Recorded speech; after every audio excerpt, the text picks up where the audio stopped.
다이너마이트를 발명해 산업화 불씨를 당긴 노벨.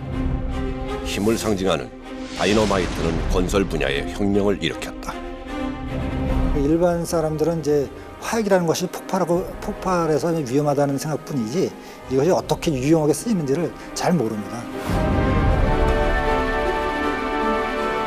한국 전쟁 후 폐허가 된 한반도. 한국의 재기에 모두가 비관적인 전망을 내놓던 시절, 국산 다이너마이트 개발을 서두르는 이가 있었다. 경제 기반을 마련할 수 있는 기틀이 없었어요. 그래서 우리나라의 외국 외신 기자들이 전혀 싹수가 없는 나라, 쓰레기통에서 장미꽃이 피길 기대하는 나라라고 이렇게 비판하지 않았겠습니까?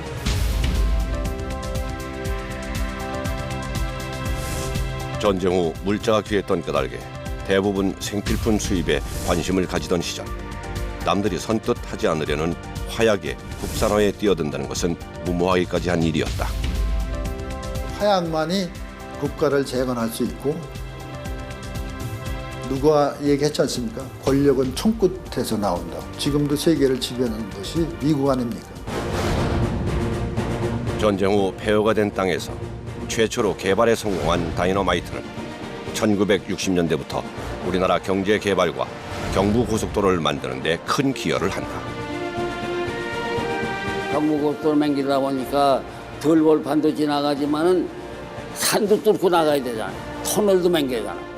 그런 거 하려면 다이너마이트가 더 들어가서 만들자면 안 되잖아요. 불모지였던 화약 산업을 개척해 국내 화약계를 끝까지 지킨 등대수. 국가 재건의 초석을 다진 한국의 노벨, 다이너마이트 김. 한화그룹을 태동시킨 불꽃 같은 기업가 김종희 회장. 삼성의 방위 사업과 화학 사업을 인수하게 되는 한화는 엄청난 변화가 예상됩니다. 네, 몸집이 크게 불면서 재계 순위가 오르는 건 물론이고 김승현 회장의 복귀설까지 제기되고 있습니다.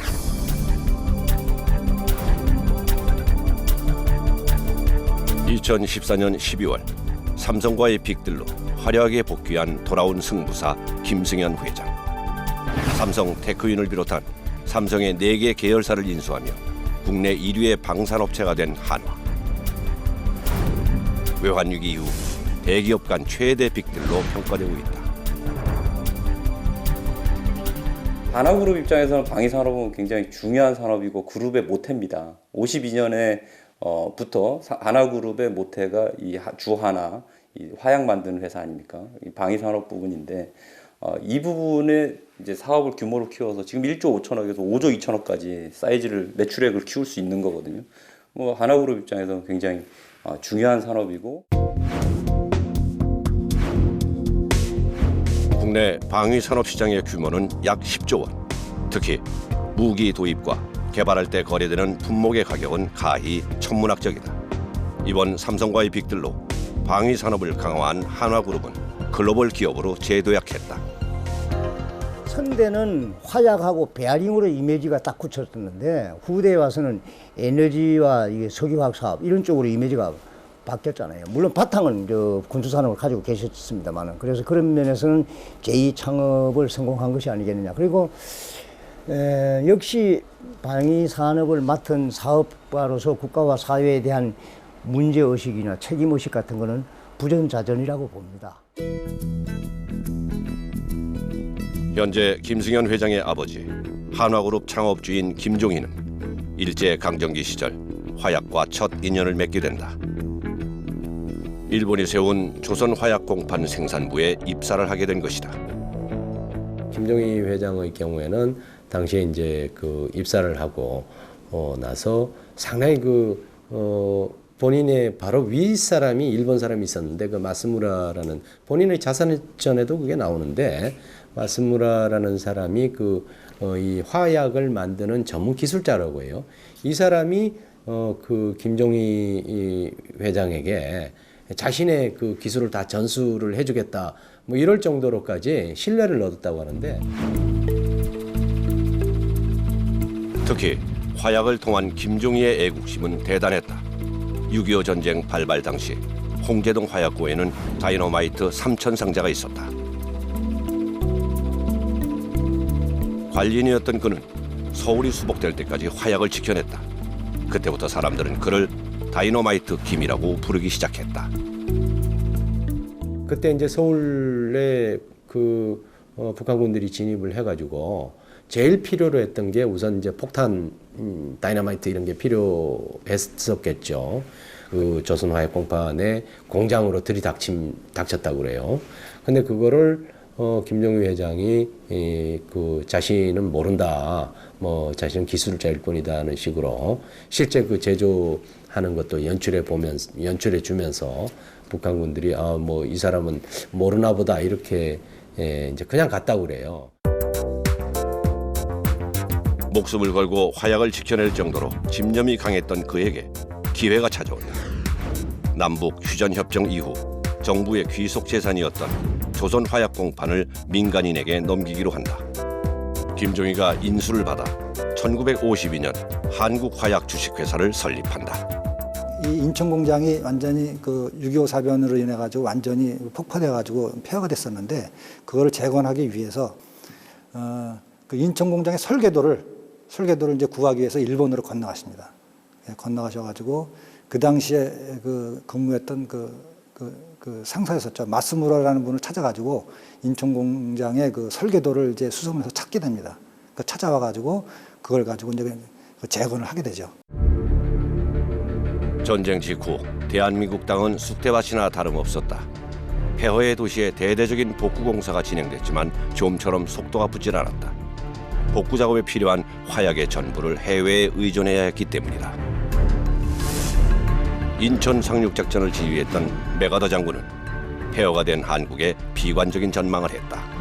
산업 발전을 이루는 데는 여러 가지 그 금속들이라든지 여러 가지 그런 이제 그 광물들이 필요한데 화약이 그런 에너지를 이용을 해서 땅 속에 묻혀 있는 여러 가지 이제 자원들을 캘 수가 있습니다. 그러니까 예를 들어서 이제 석탄을 캐다. 석탄을 캐게 되면은 그 석탄이라는 게 에너지지 않습니까? 에너지는 모든 그 산업의 근간이기 때문에 그 에너지를 땅 속에서 캘 수가 있고. 김종희는 화약이 국산화만 된다면 복구 시간을 단축시킬 수 있을 거라 확신했다. 오로지 화약 국산화 연구에 박차를 가하던 어느 날, 당시 상공부 장관이었던 강성태가 김종희를 찾아왔다.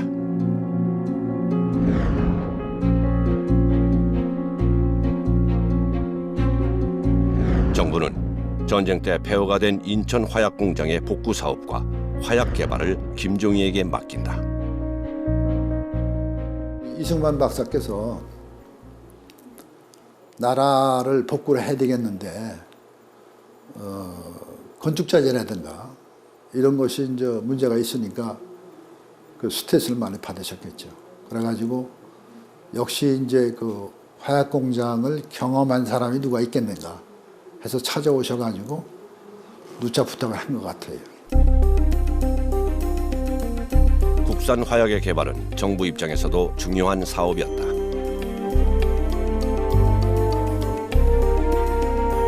당시 이승만 대통령과 윤보선 대통령도 화약의 필요성을 절실히 느끼고 직접 인천 공장을 방문할 정도였다. 이승만 박사님께서 직접 오셨어요. 그 위험한 데를 무릅쓰고. 그래서 그 양반이 왜 오셨는가, 그 목적이 뭔가를 제가 나름대로 연구를 했는데 우선은 과연 그분께서도 화약 공장이 궁금했겠죠. 또 화약이 있으면 내가 뭐를 할 수 있겠는가.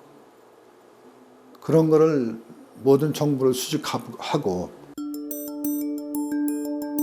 화약 공장의 복구는 순조롭게 진행됐지만 곧 시험 생산에 차질이 생겼다. 생산된 제품의 품질이 만족스럽지 않았기 때문이었다. 화약 제조 전문 기술자를 찾는 것이 시급했다. 그러나 당시 국내엔 기술자가 전무했던 상황. 견습공으로 근무했던 사람들마저도 대부분 폭발 사고로 목숨을 잃었기 때문이었다. 생존해 있는 3명의 기술자를 어렵게 찾았고 김종희는 망설임이 없이 이들을 영입했다. 근데 그때 3사람을 그때 영입했지 않습니까? 찾아가지고. 근데 그 사람들이 그 위험한 작업이니까 보수를 많이 요구했던 것 같아요. 그때 얘기 들어보기로는 사장님 월급의 6배를 줬다고 합니다. 제일 많이 받은 사람을. 그러니 얼마나 위험한 작업이고 거기에 대한 보수를 그렇게 줬었겠어요. 1957년 5월 29일 인천 화약공장에 붉은색 대형 깃발이 걸린다. 다이너마이트의 핵심 원료인 니트로글리세린을 만드는 작업이 진행되는 날이다. 찰나의 실수가 대형 참사를 일으킬 수도 있는 상황. 숙련된 기술자 외엔 그 누구의 접근도 허용되지 않는다. 그 합성 작업하기 위해서는 한 일주일 전부터 제가 얘기한 대로 준비를 합니다. 준비를 하고 이제 이 목욕 재배하고 모든 것이 이제 집안 식구들한테 내가 오늘 합성 작업에 들어간다는 그런 준비 작업을 다 시키고 그 공장에 빨간 키가 올라갑니다. 그리고 사이렌이 울려요. 예비 사이렌이 울리고 시작 사이렌이 울리고. 니트로글리세린은 작은 열에도 쉽게 폭발하는 성질 때문에 제조 과정에서 폭발 사고가 빈번하게 일어난다. 세계 최초로 다이너마이트를 만든 노벨도 니트로글리세린 공장의 폭발로 동생을 잃었다. 그만큼 위험 부담이 큰 작업이다. 니트로글리세린을 합성하려면은 강한 황산하고 질산이 들어가요. 이게 터지면은 그 엄청난 화공약품이 하늘에 치솟아가지고서는 비마냥 쏟아지니까 그 화학적인 데미지가 엄청나게 큽니다. 니트로글리세린 생산은 한국화약의 장래와 직결된 중대사이자 작업반 사람들의 목숨이 걸린 일이었다. 그 시간 독실한 성공의 신자인 김종희가 마지막으로 할 수 있는 것은 하늘에 매달리는 일이었다. 숨막히는 시간이 계속됐다. 초조한 기다림이 계속되던 그때 화약의 불모지에서 새 역사가 쓰여지는 순간이었다. 그 니트로글리세린을 초화를 하는데 한 50분 정도 걸리거든요. 근데 이 사람들이 얼마나 그 위험한 거를 인식하면서 떨었는지 1시간 뭐 우리 그때 당시에 그 신영기 과장님이라고 그 과장님 계셨었는데 1시간 30분이다 이 사람들이 안 나오니까 뭐 뛰어 들어갔던 것 같아요. 근데 뛰어 들어갔을 때 그 사람들이 초화를 끝내고 무사히 나왔던 그런 얘기가 있습니다. 니트로글리세린 합성의 고비를 넘기자 다이너마이트를 만드는 일련의 과정은 순조롭게 진행됐다. 이로써 한국은 일본에 이어 아시아에서 두 번째로 다이너마이트를 생산하는 국가가 되었다. 조국 근대화에 기여하겠다는 일념으로 화약 개발에 더욱 박차를 가하던 무렵 김종희를 찾아간 박정희 대통령. 당시 국가 재건을 위한 경부고속도로 공사를 계획 중이었는데 화약을 공급받기 위해선 다이너마이트 김종희의 도움이 필요했기 때문이다. 다이나마이트 없으면 뚫을 수 없죠. 일단 이제 드릴 가지고 천공을 해서 구멍을 뚫어 가지고 그 다이나마이트를 장전해서 이제 일정 시간에 하루에 뭐 한 2번 정도 발표하는 그 시간을 가져가지고 발표해가지고. 국산 화약이 대규모 공사에 쓰이는 것은 처음이기 때문에 우려의 목소리도 있었지만 김종희는 굽히지 않았다. 즉시 화약을 전량 공급했던 김종희. 한국 화약의 저력을 시험할 수 있는 절호의 기회라고 생각했던 것이다. 그리고 그 기회는 곧 성공으로 이어졌다. 많은 물량을 수입하기 위해서는 우리의 달러가 유출되는 수밖에 없는데 한국 화약은 사실 그것을 지켜주는 큰 역할을 했다. 이렇게 볼 수 있고 경부고속도로를 건설하는 그 480km에 아마 한국 화약의 다이너마이트가 안 쓰인 것이 없을 것입니다. 이걸 미천으로 해서 그때부터 이제 한국 화약이 굴지의 재벌로 성장하는 그런 발판을 마련하게 되죠. 전라북도 예리역 군내에서 화약을 실은 화차가 폭발해 큰 피해를 가져왔습니다. 1977년 대한민국을 경악하게 한 사고가 발생한다. 이른바 이리역 폭발 사고. 이리역에서 다이너마이트를 싣고 있던 한국 화약 열차가 폭발한 것이다. 화약은 말씀이죠. 근본적으로 그 내부에도 이 안보 관련, 안전 관련 직원들이 많이 있고 또 화약을 수송하고 보관하고 할 때 안전 규칙이 철저한데 그 일이역 사고만 하더라도 그 호송 책임자가 그 화물차에다 촛불을 켜놓고 역전 식당에 저녁 식사하러 간 사이에 불이 나가 폭파한 거 아닙니까? 대형 참사였다. 이리시청 앞으로 파편이 날아가 9,800여 채의 건물이 파괴되었다. 이리역 부근은 폭격을 당한 것처럼 초토화되었다. 폭발의 위력은 참담함으로 나타났다. 59명의 사망자를 비롯해 그 피해는 참으로 엄청났다. 77년도에 이리에서 폭발 사건이 터졌어요. 그래가지고 발칵 난리 나서 우리가 그냥 이리까지 뛰어가고 그냥 가서 보니까 그냥 그 근처에 있는 그냥 역 근처에 있는 집들 있잖아요. 그 대개 이제 간속에 이제 간단히 판잣집인데 그런 것들 많이 있는데 역 가서 하는 그게 다 날아가고 그냥 발칵 난리 나고 사람도 죽고 막 이렇게. 상상을 초월한 대참사에 서둘러 중앙석간지에 사과문부터 게재한 김종희. 폭발의 원인이 채 밝혀지기 전임에도 사후 대책 마련이 우선이라고 생각해서 내린 조치였다. 수습 불가였던 사고 현장을 두고 볼 수만 없었던 김종희. 그룹 내 소속된 예비군들을 전원 사고 현장으로 급파 복구 작업을 도왔다. 사고에 대한 복구와 보상에 나선 김종희와 한국화약은 급여의 2%를 재해연금으로 내놓는 등 전력을 다했다. 그때 이리 시내의 절반이 붕괴될 정도로 엄청나서 그 인명피해도 컸고요.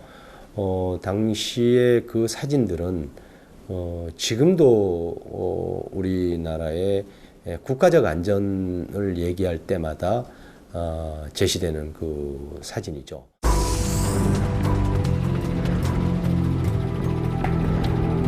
내일을 알 수 없는 삼엄한 분위기의 한국화약. 김종희의 결단이 필요할 때였다. 그리고 사고 6째 되는 날. 피해 복구 비용으로 자신의 전 재산에 해당하는 90억 원을 보상금으로 내놓기로 한다. 금액이 90억이군요. 우리가 생각했던 것보다 훨씬 많은 금액입니다. 그때서 김종희 회장이 군수 산업을 해오고 독점 산업이라는 많은 비판을 많이 받아왔는데 나름대로 결단력이 있었다 하는 그런 평가를 했던 겁니다. 처음으로 그 무렵에 우리는 김종희 회장을 면담을 할 수 있었으니까요. 갑작스런 김종희의 결단. 이에 정부는 90억 원을 3년 동안 분할 납부하는 방향을 제시했다. 국내 최초 화약 개발을 한 회사가 도산하는 것을 두고 볼 수 없었던 정부의 방책이었다. 책임을 회피하지 않고 사고 수습에 앞섰던 한국화약. 이는 다시금 국민들의 신뢰를 얻는 전화위복의 계기가 되었다.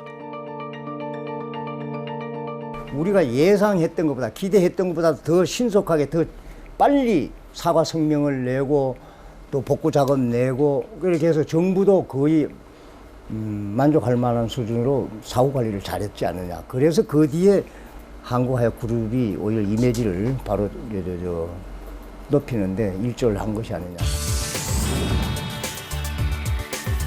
스스로 기회가 있을 때마다 나는 화약쟁이요 말할 만큼 화약 산업에 대한 외기를 걸어온 김종희. 주변에서는 소비재 사업이 더 큰 돈을 벌 수 있다며 김종희를 회유했지만 국가 기관 산업 위주로 사세를 확장하는 김종희를 설득하기란 쉽지 않았다.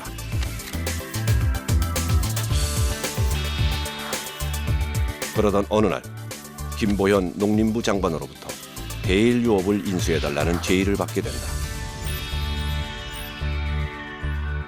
둘째 아들이 김호연 회장도 기술이니까 뭐 딴 거라도 우리 그 사업하다 보면 무슨 사업하면 괜찮지 자꾸 이렇게 생각하게 돼요. 딴 사업을 좀 이렇게 하고 싶어서 할 때 생각했는데 그때 이제 이게 빙그레 아이스크림, 우유 이런 거에 대한 건 이건 인생이 사는 데서 반드시 먹고 얘기하는 거니까 절대 필요하지 않느냐. 당시 우리나라 낙농업계는 위기였다. 젖소 사용 농가의 시름은 나날의 깊어만 갔고 낙농업을 살리기 위해 정부에서는 우유 먹기 캠페인까지 벌였으나 도무지 성과가 없었다.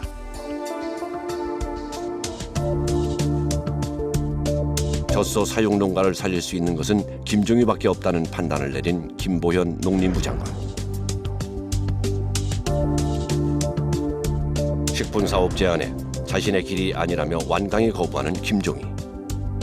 그러나 계속되는 부탁에 마음이 흔들리고야 만다. 대일유업이라는 유가공 업체가 있었는데 당시 낙농 파동으로 인해서 다소 경영이 어려워졌어요.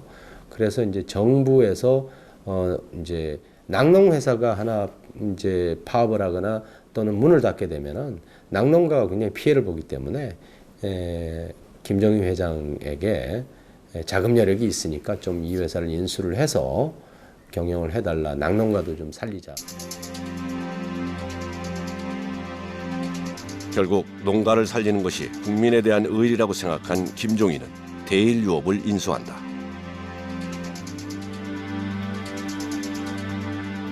그리고는 싱싱한 우유에 딸기와 초콜릿, 바나나 등을 배합한 유제품을 만들고 음료를 생산하여 인기 상품들을 만든다. 국민들의 반응은 뜨거웠고 그렇게 빙그레의 역사가 시작되었다.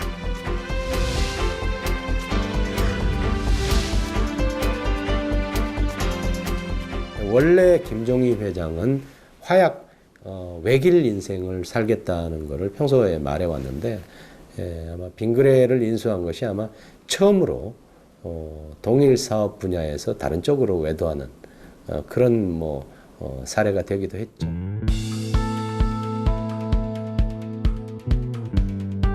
이리역 사고 이후 미국에서 유학 중이던 장남 김승현이 한국으로 돌아왔다.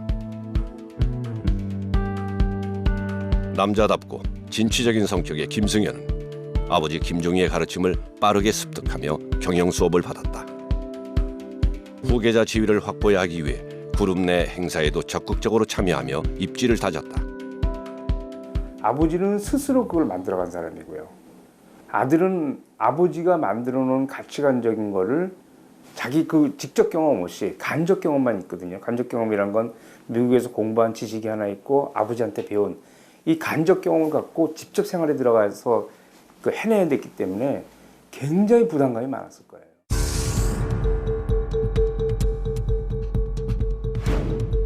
(1981년) 김종희의 갑작스런 타계로 29의 나이로 국내 최연소로 그룹 총수가 된 김승현. 올백머리와 귀민머리를 흰색으로 염색한 모습으로 등장.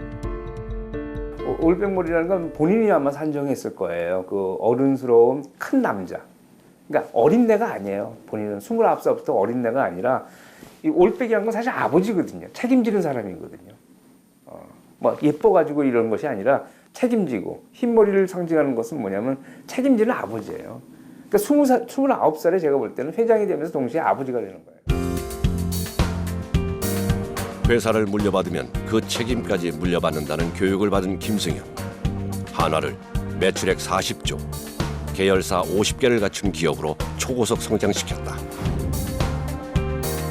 국내 최초 다이너마이트 사업을 시작한 한화의 창업주 김종희. 화약은 정직한 장소에서 제 시간에 폭발하지 않으면 안 된다. 그래서 화약을 만드는 사람은 화약처럼 진실되고 정직해야 한다.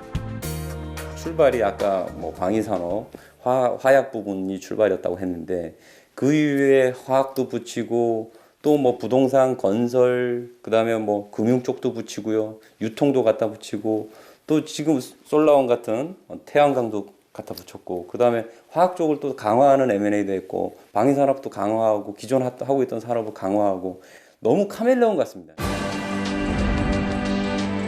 60년 전 화약고를 지켜낸 뚝심. 우리나라 경제 개발에 돌파력을 제공하기까지. 한국 산업사의 한 획을 그은 김종희.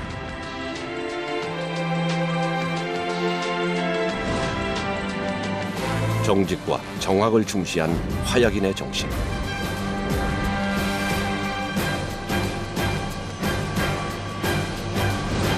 결국 그는 한국 화약 산업의 개척자로 남았다.